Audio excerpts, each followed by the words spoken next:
I had planned the trip for months, a solo winter camping expedition deep in the northern highlands, far from any marked trails. I wanted to test myself, see how long I could survive in extreme cold, relying only on what I carried. The night I arrived, snow had already started to fall, light at first, but steady. I set up my tent in a small clearing I'd spotted from the ridge, surrounded by tall pines dusted with frost. I built a fire just large enough to keep me warm while I organized my gear. The cold was immediate and biting, and even with layers, my fingers stiffened quickly as I worked. I slept fitfully that night, the wind pushing against the tent, snow accumulating around the edges. By morning, I discovered that the snowfall had been heavier than I expected. My tent was half buried, the surrounding landscape erased under a uniform blanket of white. It was beautiful, silent, and isolating. The snow muffled the world entirely, but I felt a pressure in the air, a quiet that was heavier than simple absence of sound. I decided to scout a ridge I'd seen on the map, hoping to get a better sense of my surroundings. I packed lightly, leaving most of my equipment behind, and trudged through the fresh snow. Each step sank deeply, exhausting me faster than I anticipated. The ridge was not far, but the visibility worsened rapidly. Within an hour, the wind picked up, whipping snow across my face, making it impossible to see more than a few feet ahead. I pressed on, assuming the ridge was just over the next hill, and then the next, but the terrain seemed to shift beneath me.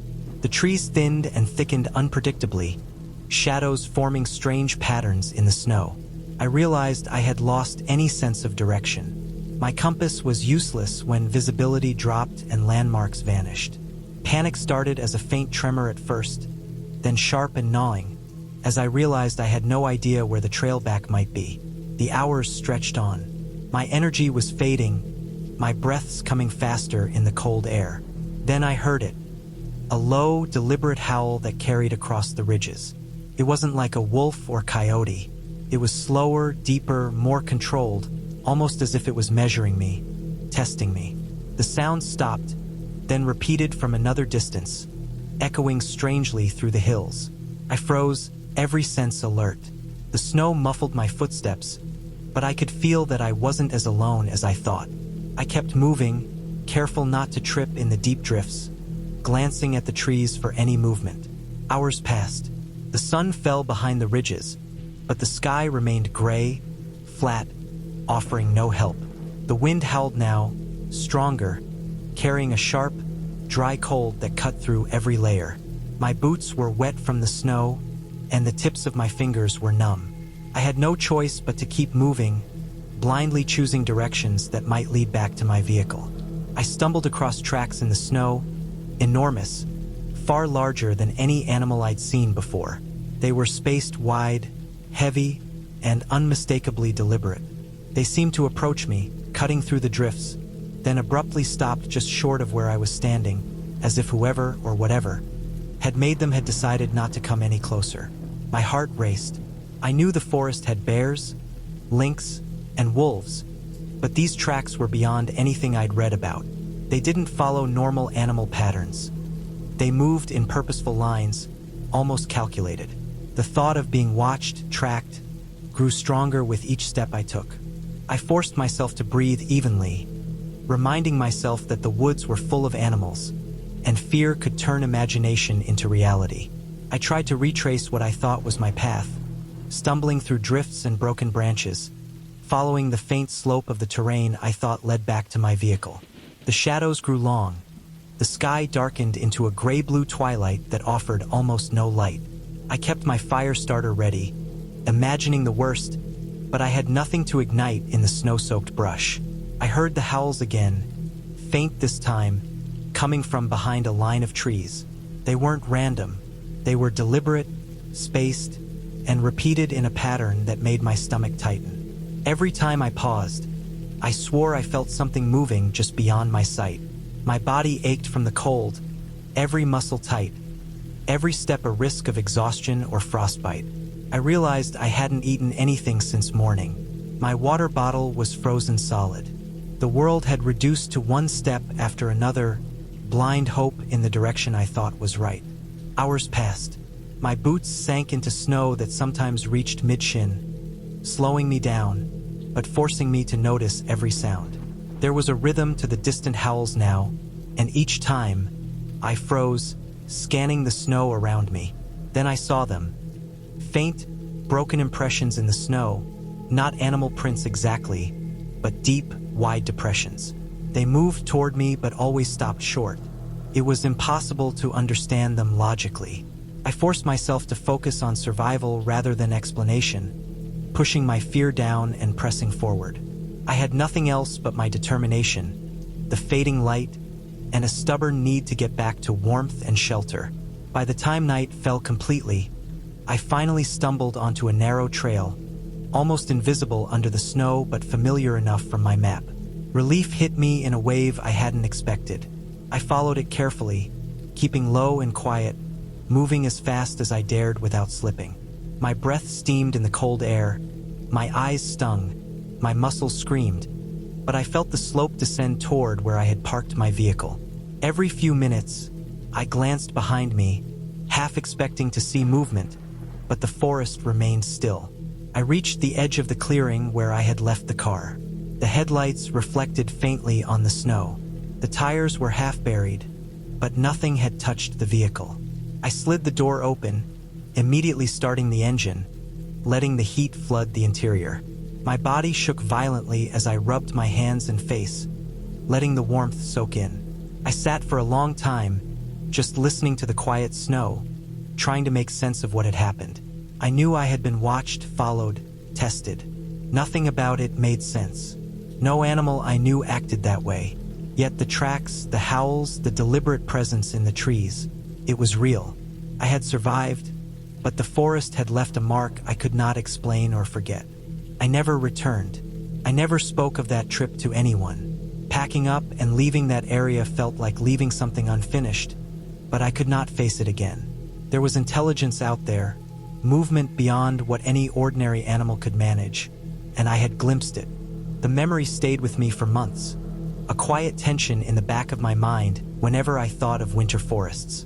Every time I hear the wind through trees or a distant howl in the night, I remember the snow, the heavy footprints, and the way something had observed me with patience and calculation. The forest is not empty, and some things out there move in ways we cannot predict, watching, waiting. That trip changed my understanding of isolation, survival, and the thin line between solitude and danger.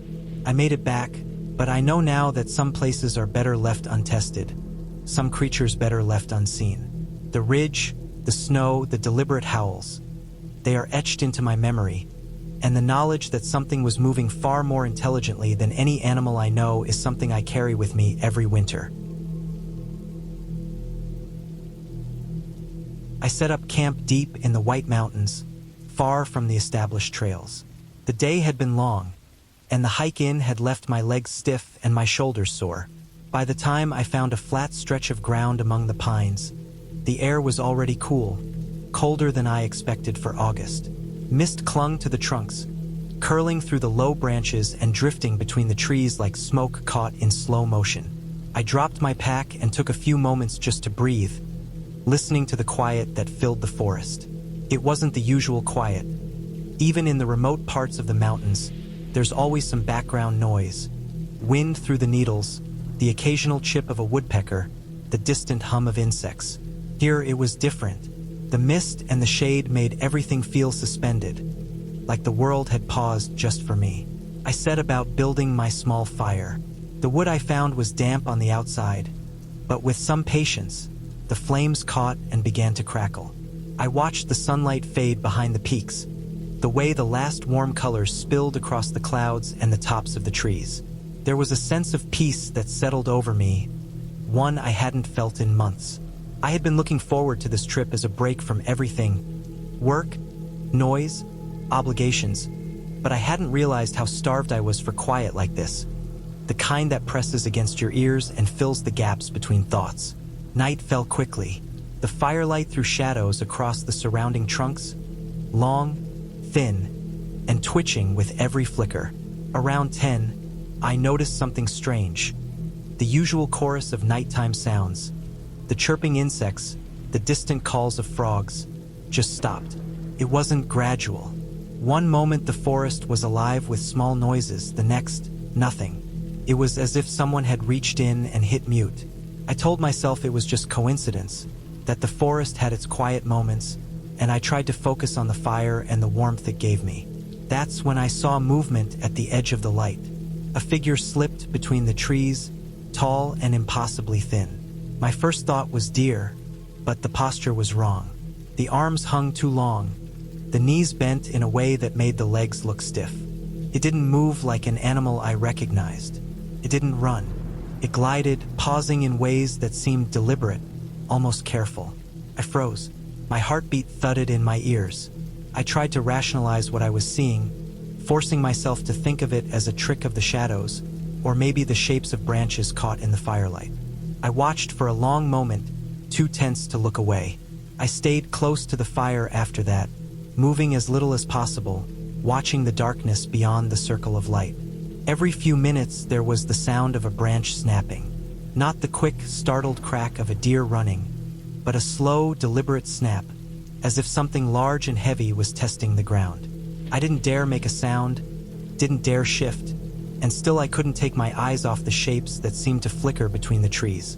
My body ached with tension. My stomach was tight with fear. I thought about every story I had ever read about bears, cougars, and other wildlife, but nothing I had imagined came close to what I was seeing. Time crawled. I tried to keep busy by checking my gear, adjusting the fire, making sure my knife was within reach, but every little sound, the rustle of pine needles, the brush of wind, made me tense up. At one point I thought I heard footsteps circling my fire, just outside the reach of the light, careful, deliberate steps. I held my breath, waiting for the next sound, the next movement. Nothing came. Then silence again. Dawn finally broke. It didn't come with the usual fanfare of birdsong. The mist was thinner now, drifting away in long strands that revealed the pines around me. The fire had burned low, leaving smoldering coals, and I rose carefully, examining the area. The ground was undisturbed except for the soft marks of my own footprints. I let out a slow breath, telling myself it had all been my imagination, that the stress and isolation had made me see things. Then I noticed the food packs. One was ripped open, its contents scattered across the forest floor. I checked the others. Several had been torn into, some items missing entirely. I crouched to inspect the damage. Nothing had been eaten. No bite marks, no paw prints, just the careful way the packs had been opened and searched. It was methodical, precise, almost as if someone or something had been curious but not hungry. The idea of a human intruder made my stomach tighten. The area was remote, not a place people wandered at night. No one would know where to find me if I called for help. And yet, whatever had come through had been careful, observant, almost cautious. I packed everything quickly, my hands shaking despite the cold. I kept my eyes on the tree line as I moved, glancing into every shadow, every corner where movement might hide. I avoided stopping, didn't linger for even a moment, and stuck to the path I had taken in, careful to remember every landmark. It felt longer than the hike in, every step heavy with tension. The forest was alive again with sound, the insects and birds returning as though nothing had happened. But I didn't feel any relief. Hours later, when I reached the main trail, the feeling of being watched didn't leave me. I kept glancing over my shoulder, even as the sun rose high and the mist burned off. Every rustle of leaves, every branch that bent under the wind or a falling pine cone made me jump. When I finally reached my car, parked where I had left it at the trailhead, I sat inside for a long time, doors locked, hands still gripping the steering wheel. I never returned to that area. I told myself it was enough to know that some places are not meant to be explored alone at night, even in the height of summer. I thought about the tall, lanky figure I had seen, the slow snaps of branches, the careful way my packs had been rifled. There were no footprints, no signs of what it could have been, only the memory of its movement and the deliberate silence that had fallen over the forest. Even now, when I tell the story, I remember the cold mist, the shadowed shapes, and the strange geometry of a figure that was human in the broadest sense but entirely unnatural in motion and posture. I remember the way my body felt, coiled tight with fear but incapable of moving, listening to a forest that had gone silent in a way that demanded attention. I also remember the relief when I finally reached the car, the sensation of locking the doors, and the clarity that I would never return to that spot. I have no explanation for what I saw, and I don't try to rationalize it anymore. It wasn't a ghost, it wasn't supernatural, and it probably wasn't dangerous in the way a predator would be.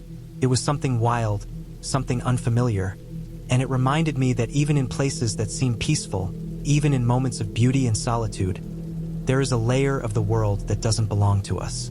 That night in the White Mountains, far from trails and distant from anyone else, I learned that some silences are not empty. They are full of observation, of careful movement, of things that do not announce themselves. And that lesson stayed with me long after I had hiked back to safety, back to light, back to the hum of civilization. The mountains were beautiful, but they held a truth I wasn't prepared to meet again, and I never have. It was September 2020 when I went on a weekend hiking trip with 3 of my college friends to Shenandoah National Park. We had been cooped up all week with classes and deadlines, and the idea of spending 2 days away from phones, Wi-Fi, and obligations felt like a relief we didn't even know we needed. We left campus early on Saturday morning, the sun barely breaking over the hills as we drove south toward the park. Our plan was simple: hike a remote trail along the river and camp in a small clearing we had spotted on a map. The trail wasn't popular, which was part of the appeal. We wanted solitude, time to breathe in the woods without running into crowds or crowded campsites. The hike in was harder than we expected. The path twisted through dense forest, overgrown in places with fallen branches and thick underbrush. Every few minutes we had to step carefully over roots slick from morning dew or scramble over rocks to avoid slipping into the shallow river that ran beside the trail. The sun climbed higher, warm on our backs, and the air smelled like damp earth and pine. At one point, we came across a fallen log spanning the river, rickety and narrow. We laughed nervously as we balanced across it, each of us carrying packs heavier than we should have, the sound of rushing water below loud and constant. The water seemed alive, moving fast and restless, carrying leaves and broken branches downstream. Crossing that log felt like a small victory, and we were elated when all 4 of us made it safely to the far bank.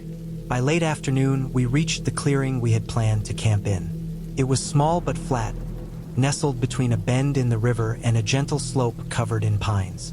The light was soft, filtering through the leaves in streaks of gold and green, reflecting on the water in dancing ripples.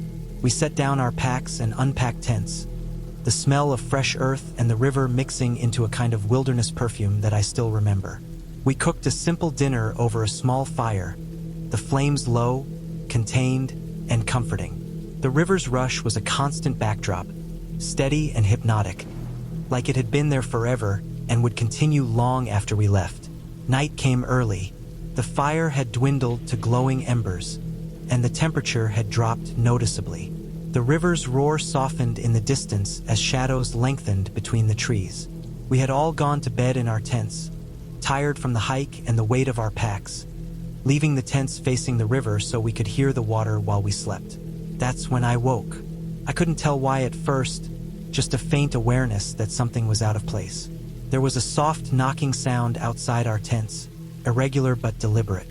My first thought was one of my friends had gotten up to relieve themselves and had dropped something or was kicking a stick.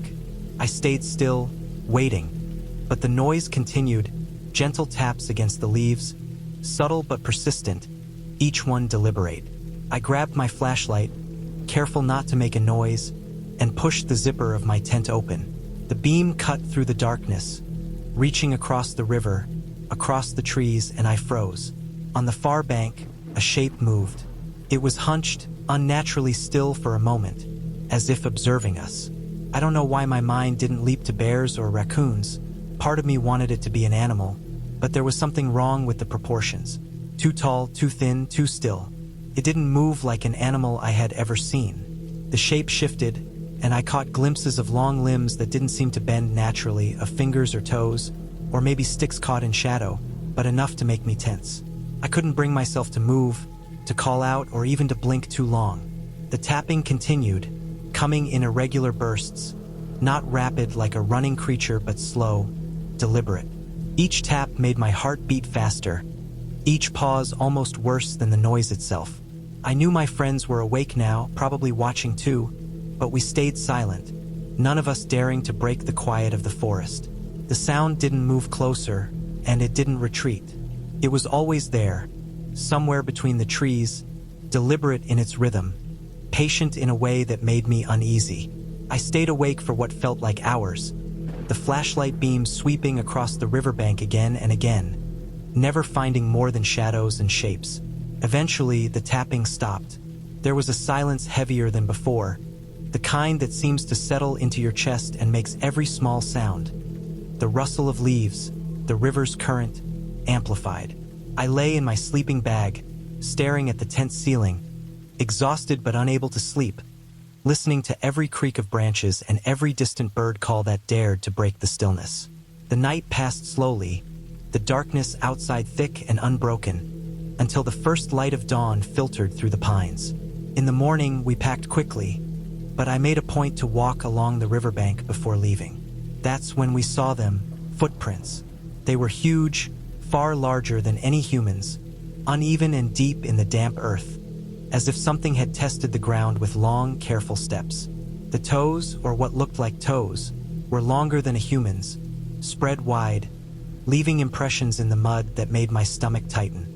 They didn't form a straight line, and there were pauses, areas where the feet had shifted or tested the bank before moving again. No one said anything at first. We just stared at them, tracing the path with our eyes. It ended a few hundred feet upstream, near a thick clump of trees, and then disappeared into the forest as though the ground itself had swallowed whatever had made them. We didn't stay to investigate. I packed my own gear in a daze, the images of the night pressing in on me. The hike out was tense. Every rustle of leaves, every bend in the trail made me glance over my shoulder, expecting to see that shape again. The forest had returned to its usual sounds, the wind in the trees, the chatter of birds, but it didn't feel normal. Something had been watching us, deliberate and patient, testing the campsite, moving with purpose. When we reached the car and the road that led back to civilization, relief washed over me, but unease lingered. For months afterward, I would think about that night, about the tapping and the footprints, and I would try to rationalize it. Maybe it was someone hiking illegally, someone who had been observing campers. Maybe a large animal, though nothing I know could leave prints like those or move in the way I saw. I never had a solid answer, and maybe I never will. But I learned that wilderness has layers we don't always understand. Moments where the line between safety and vulnerability is thinner than we expect. That weekend in Shenandoah remains vivid. I remember the cold damp, the smell of wet earth and pine, the river rushing and reflecting the first light of dawn, and the strange, deliberate presence across the water that made the forest feel alive in a way that wasn't comforting. I don't question my own senses anymore. I know what I saw and heard. I also know the decision to leave immediately, to trust instinct over curiosity, was the right one. Some experiences in the woods aren't dangerous in a conventional sense. They're simply reminders that we aren't the only observers, and sometimes that's enough to make a place feel alive in ways we're not meant to fully understand. I went to the Olympic National Forest in October 2019, hoping for a few days alone to clear my mind after a breakup. The timing was early, just as the chill of fall was beginning to settle into the mornings, and I wanted nothing more than quiet, solitude, and space to think. I had hiked and camped alone before, often relishing the sense of being removed from the rest of the world, but something about this trip felt more deliberate, like I needed to disappear completely into the forest, into the stillness, into the fog that I imagined would swallow the edges of reality. I arrived at a small, hidden lake around late afternoon and found a clearing just wide enough to pitch my tent. The lake itself was almost invisible, shielded by dense evergreens and thick underbrush. Mist hovered over the water and clung to the trees, blurring the outlines of everything beyond a few feet. I set up my tent on soft, damp ground, the smell of wet moss and fallen pine needles filling my nose. The forest felt different here than in other parts of the park. It was quiet in a way that went beyond absence of human noise. Even the birds and small animals seemed hushed, as if the fog had muted their presence along with the light. The night passed without incident, though the fog only thickened. By 5:30 in the morning, I had already started breaking down my campsite. The lake was little more than a gray blur behind the mist. I noticed the mud near the waterline was disturbed in patterns that didn't match my own footprints from the day before. There were several sets of fresh impressions, larger than my boots, human-shaped but too long and uneven in places. They led toward the lake, then disappeared into the fog, vanishing as if whoever had made them had walked into the mist and dissolved. My stomach tightened. I had been careful to choose a secluded site, and I couldn't imagine anyone else being out here this early in the season. I kept my pack on my back, moving carefully along the damp ground. The fog made everything surreal. I could hear the lake lapping gently against the shore, but it was muted, softened by the thick air. Every step I took was deliberate, trying to avoid slipping in the mud while simultaneously scanning the edges of the clearing for movement. I thought I saw shadows shift in the corner of my vision. Trees that seemed to bend slightly, branches that trembled though there was no wind. But every time I focused, nothing was there. I told myself it was the fog, the way it tricks the eye, how it plays with perception. I had done enough solo hiking to know that your mind fills empty spaces when you're isolated, and I tried to convince myself it was just that. I moved faster than I intended, packing up the tent and folding everything into my backpack with hands that shook from cold and tension. Every few steps, I heard faint noises, subtle but distinct. At first, it was a low rustle, like someone moving through the underbrush far behind me. Then I noticed something else, a sound that could have been the wind, but it had a rhythm, almost like distant murmuring or whispering. It was soft enough that I couldn't make out words, if there were any, but my heart picked up, and I felt a rush of urgency to leave before it became clear what it was. I kept glancing over my shoulder, expecting to see someone stepping carefully between the trees, but the fog kept everything more than a few feet away indistinct. Shapes formed and dissolved in the mist. Long limbs of branches, dark trunks, a shadow here, a shadow there, but I couldn't confirm anything. Then, out of the corner of my eye, I thought I saw someone or something, standing motionless just beyond the line of trees, tall and still. I froze, weighing whether I should stop, drop the pack, or move faster. I didn't want to acknowledge it, but I couldn't look away. A faint silhouette, blending with the gray of the fog, unmoving, almost too perfect in its stillness. That's when I stopped pretending I could take my time. My pace quickened, almost stumbling through the damp underbrush, clinging to the path I had marked in my mind on the way in. The mud was slick underfoot, each step sucking at my boots, but I ignored it. I could hear small twigs snapping behind me, maybe under my own boots, maybe under someone else's weight. I didn't dare look. My chest felt tight, my breathing shallow but rapid. Every instinct screamed at me to put distance between myself and whatever was at the edge of the clearing, to get back to the main trail, to reach safety. I didn't stop until I reached the point where the underbrush thinned and the path leveled out. By then, my legs were trembling, my hands soaked from handling wet gear, and my heart felt like it might burst. I kept moving, following the faint trail that led back to the car parked at the forest edge, where civilization began again. The forest gradually regained its usual sounds, wind through the higher branches, the occasional bird, but the relief I felt was muted by the lingering unease. I glanced over my shoulder repeatedly, half expecting to see a figure watching from the trees, but the mist had thinned and there was nothing there. I reached the car at 7 a.m., drenched in sweat and rain that had condensed on the underbrush. I locked the doors and sat in silence for a long moment, letting the normal world close around me.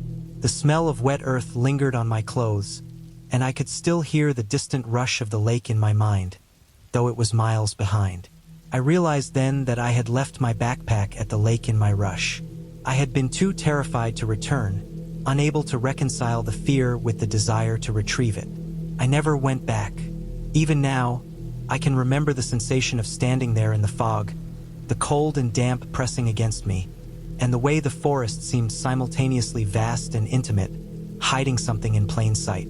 The footprints, the whispers, the shadow at the tree lean. Each detail is clear in my memory, and I can recall it without exaggeration.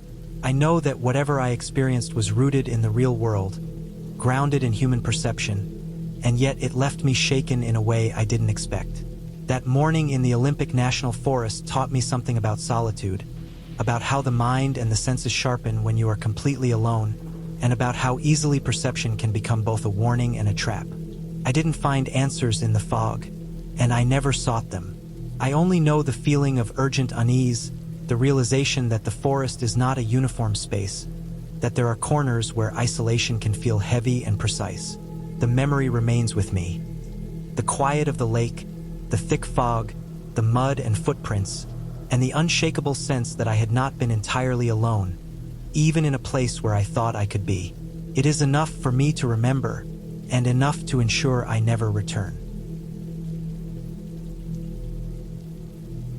We had set up camp in a small clearing off the main trail, a spot we had stumbled across after a long day of hiking. The clearing was just wide enough for our 2 tents and a modest fire pit, surrounded by tall pines and dense underbrush.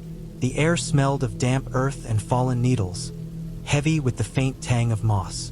It had been a warm day, but as dusk approached, the temperature dropped noticeably, and a thin mist began to settle between the trees, softening the outlines of the forest and muting the usual evening sounds. I remember standing by the fire, poking at the embers, and feeling a kind of isolation that was both calming and slightly unsettling. After dark, I noticed our tent, supposedly anchored firmly with stakes and cords, shift slightly. My first thought was that the wind had caught it, but the forest was unusually still. The branches barely rustled, and there was no breeze to speak of. I crouched to examine the ground and noticed impressions in the dirt, foot-shaped, deep enough to leave a clear outline, leading away from the fire pit and disappearing into the trees. The spacing was irregular, not hurried or frantic, but deliberate. My stomach tightened. The shapes were too large to be any of our party, and they didn't resemble animal tracks I recognized. I grabbed my flashlight and moved cautiously toward the trees, following the impressions. The beam cut through the darkness, illuminating leaves wet with dew, small ferns, and low-hanging branches. I moved slowly, careful not to step on anything that might give away my presence or startle whatever had passed through. The smell of wet earth and crushed leaves was strong in the beam of light, mixing with the faint, musky scent that seemed to hang in the air around the tracks. There was nothing else, no movement, no sound besides the faint rustle of my own steps and the occasional drip of moisture from the trees. Every so often, the flashlight would catch a shadow, the silhouette of a branch or fallen log, and my pulse would quicken, but nothing approached or moved in the way the tracks suggested. I followed the impressions as far as the fog allowed, tracing the path until it dissolved among the pines, where the clearing opened into a stretch of uneven ground littered with rocks and undergrowth. There was no sign of anyone else, no remnants, no footprints beyond the ones I had seen, and nothing that indicated what had passed through. I stood there for a long moment, flashlight beams sweeping the shadows, trying to rationalize what I had seen. Perhaps someone had passed through earlier in the day and returned to the trail unseen, or maybe it was a hiker who had lost their way. But the spacing of the footprints, the way they led deliberately from our camp and into the trees, suggested something more recent and purposeful than a lost hiker wandering aimlessly. When I returned to the clearing, I noticed that our food bag had been torn open. The contents were scattered just enough to suggest inspection rather than consumption. Nothing was missing, but the bag itself had been carefully opened. The musky smell lingered more strongly here, a damp, earthy odor mixed with something faintly animalistic, though I could not identify it. My companions were asleep in the tents, unaware, and I realized that moving quietly had been essential. I inspected the surrounding area carefully, scanning for signs of entry, but saw only the disturbed leaves and footprints I had followed earlier. I spent the rest of the night awake, sitting by the dwindling fire, flashlight in hand, listening. The forest was alive with subtle sounds, The occasional snap of a branch, the distant call of an owl, the soft rush of wind high in the canopy. But each noise made me flinch. Every shadow seemed to shift in the corner of my eye. The clearing felt smaller than before, confined, like the trees themselves had pressed closer in the dark. I rotated the flashlight slowly, sweeping the periphery of the clearing and the surrounding underbrush, careful to keep the beam steady and avoid missing anything. The smell of wet earth and musk remained, thicker near the fire, and it seemed to linger even as the wind shifted slightly, carrying it in swirls that made the night feel tangible, almost physical. I considered leaving immediately, but the idea of navigating the trail in darkness, especially with the unfamiliar topography and dense undergrowth, felt more dangerous than waiting for morning. I stayed alert, moving only to adjust the fire or check the perimeter, until the first faint light of dawn began to filter through the trees. The mist had lifted slightly, revealing more of the forest beyond the clearing. I inspected the ground again. The impressions I had followed were gone from the immediate vicinity, erased perhaps by wind, dew, or the passage of whatever had made them. The food bag was still open, the scattered contents damp but intact, and the musky smell lingered faintly, though it had lost the intensity of the night.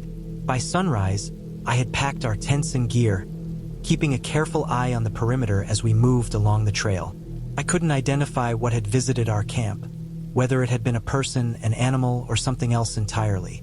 The experience had left a mark, a reminder that even familiar areas could hold unexpected and inexplicable encounters.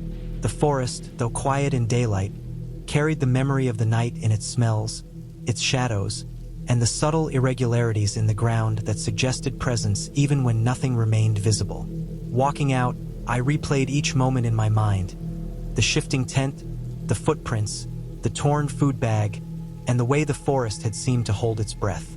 I tried to rationalize everything, considering every plausible explanation, but the deliberate movement suggested something more than ordinary wildlife, and yet nothing in the forest's patterns gave away the visitor's identity. I learned to move with caution, to respect the unseen, and to carry awareness even in familiar terrain. By the time we reached the main trail and the car, the experience felt like a tangible lesson in vigilance and observation. There was no dramatic confrontation, no sudden attack, no unexplainable phenomenon beyond what I could see, hear, and smell. Yet the encounter had been profoundly unsettling because it was real, grounded in physical evidence that could not be ignored.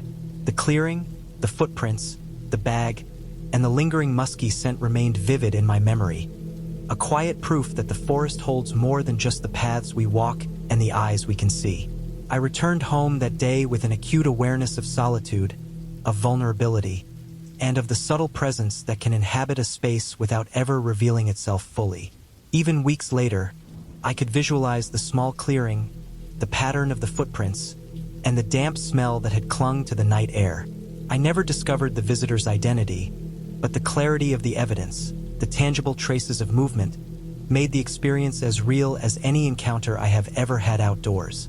It was enough to leave an imprint on the way I approached the wilderness, a reminder that the forest carries its own secrets, and that even when nothing confronts you directly, the presence of something or someone can shape the night in profound, undeniable ways. I had been mapping a seldom-used trail in a remote section of forest for several days, hiking alone with nothing but my backpack, GPS, and field notebook. The trail twisted through thick underbrush and old-growth pines, often disappearing under fallen leaves and broken branches, and I had to move carefully to avoid losing my bearings. On the third day, I noticed something unusual: signs of a campsite. At first, it seemed abandoned. Empty cans, a torn section of a tent, and scattered footprints leading toward an old ridge caught my attention. Nothing about it suggested it had been used recently. No smoke stains, no fresh footprints, but some personal items were still there. A backpack leaned against a tree, a single shoe lay partially buried in the dirt, and a small, worn journal rested on a flat rock as if someone had set it down and walked away. I checked my radio for updates about lost hikers or missing persons, but there was nothing. No alerts, no reports, nothing in the database that matched this area or time frame. It made me uneasy. I photographed the site, noting the placement of items and the footprints, then continued mapping the trail, keeping a careful eye on the ridge. The air was thick with moisture, and a low fog had settled among the trees, muting the sounds of birds and insects. Even as I moved, I couldn't shake the feeling of being watched, though the forest appeared empty. That evening, I set up camp a few hundred meters from the ridge, close enough to observe without being obvious. The sun was already low, slanting between the trees in narrow beams that illuminated floating dust and drifting fog. I built a small fire and ate a modest dinner, the crackle of the flames breaking the oppressive quiet. As darkness fell, the wind picked up. It rattled the branches and carried noises that sounded almost like guttural whispers, low and indistinct, muffled by distance but persistent. At first, I assumed it was just the wind moving through the trees, but the quality of the sound made my skin crawl. It didn't shift in a natural pattern. It seemed to linger in certain areas, coming and going in uneven bursts. Around 3 in the morning, I woke to something more distinct. Branches snapped closer than anything should have been. My heart jumped, and I grabbed my flashlight. The beam cut through the darkness, illuminating the ridge in sharp, narrow slices. Shadows moved across the slope, darting too fast to be deer and too large for a bear. They seemed deliberate, purposeful, almost calculating. I froze, pointing the light in the direction of the movement, but whatever was there avoided it, slipping between trees and disappearing almost instantly. My mind raced through possible explanations: illegal campers, poachers, even an escaped animal, but nothing fit. The movements were precise, measured, and unnervingly quiet given the size of the shadows. I stayed awake for the rest of the night, huddled near the fire, listening to the wind and the occasional snaps of branches. The fog pressed in closer, dampening sound and light, making the ridge feel impossibly distant yet close at the same time. Every time the fire flickered low, I could see dark shapes in the periphery of my vision, just beyond the reach of the light. I didn't try to follow them. The rational part of my mind told me it was impossible to know what they were without putting myself at risk. Instead, I stayed still, recording observations in my notebook when I could, marking times, locations, and the patterns of movement I observed. Morning arrived slowly. The fog had lifted a little, revealing the ridge in muted gray light. I approached the campsite I had found the day before, expecting at least to find the scattered belongings still in place. When I arrived, the site was empty. The tent fragments were gone, the backpack had disappeared, and the shoe and journal were nowhere to be seen. The footprints leading up the ridge had vanished, leaving only flattened leaves and disturbed soil. It was as if no one had ever been there. I scoured the area, searching for any trace. Broken twigs, crushed grass, anything, but found nothing that indicated human activity. The ridge itself was quiet, no sign of movement, no disturbance in the undergrowth. I felt a mixture of relief and unease as I packed my own gear. Whatever had been at the campsite, it had left without a trace, taking everything that had made it seem real. I left the area carefully, retracing my steps along the trail I had mapped, my pace quick but cautious. The forest had returned to its normal rhythm, birds calling in the distance, the wind rustling softly through the trees, but the memory of the night pressed heavily on me. Even now, I remember the sound of the snaps, the fleeting shadows across the ridge, and the sense that someone or something had been observing me as much as I had been observing the campsite. By the time I reached the car and the road leading back to civilization, I was exhausted and on edge. I double-checked my notebook, making sure my observations were clear, and reviewed the photographs I had taken. Nothing in the images explained the presence of the shadows or the disappearance of the belongings. I reported the site to park authorities, explaining what I had found and what I had witnessed, but they had no records of missing hikers or illegal activity in the area. I never returned to that section of the forest. The ridge, the campsite, and the patterns of movement remain vivid in my memory. The unease of standing alone while shadows moved silently nearby, the strange rhythm of snapping branches, and the complete disappearance of the campsite. It was a reminder that even in areas we think we understand, the forest has layers of activity and mystery that don't always make sense. I learned to respect that, to observe without intervening, and to leave when the environment itself signals that presence is unwelcome or dangerous. The experience stayed with me for months. I would replay the night in my mind, trying to rationalize what I had seen, but every explanation felt incomplete. The campsite had seemed real enough to be inhabited, the belongings tangible and placed with care. Yet by morning it had vanished entirely. Whatever or whoever had been there had acted with patience and efficiency, leaving no trace. It reminded me that the forest is not uniform, that human presence is never the only presence, and that sometimes the quiet is not empty.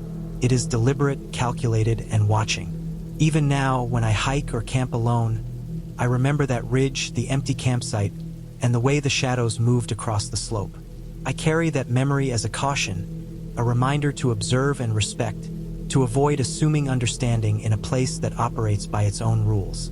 The night changed the way I perceive isolation in the wilderness, and I carry it with me because the forest itself never forgets, even if it leaves no evidence.